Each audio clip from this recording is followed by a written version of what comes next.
न रही तो हाउस ऑथराइज कले आमर वाइस प्रेसिडेंट ऑनरेबल पंकज लोचन महांती को सी सभापति पद आज दिन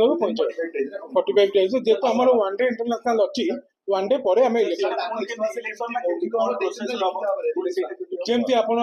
जयसा आईसीसी चेयरमैन हेले भी सेक्रेटरी और ट्रेजरर इलेक्शन जमती हो बीसीसीआई जहाँ नियम आमर कन्स्टिट्यूशन सेम तो सेम प्रोसीजर रे पुणी आमर ना आसो तार गोटे स्पेशल एजीएम डाकिकी पुणी इलेक्शन प्रोसेस टाक आ गोटे स्पेशल एजीएम रे आमे अप्रूव कर इलेक्शन सेटा मु कहि परिबिन सेटा मेंबर को ऊपर डिपेंड करे को मानक ना आसुची कि इंटरेस्टेड होउछ इलेक्शन हबो हां सेटा वाला कथा इलेक्शन नहीं इलेक्शन हबो नॉमिनेशन को करी डिपेंड करी तो जते बेले नॉमिनेशन हबो तापर अपन जानिबे कि नॉमिनेशन करचंदी कि प्रेसिडेंट कैंडिडेट होउचंदी न होउचंदी सेटा तो आगामी दिन जणा पड़े टिकट रेट ता केते रहला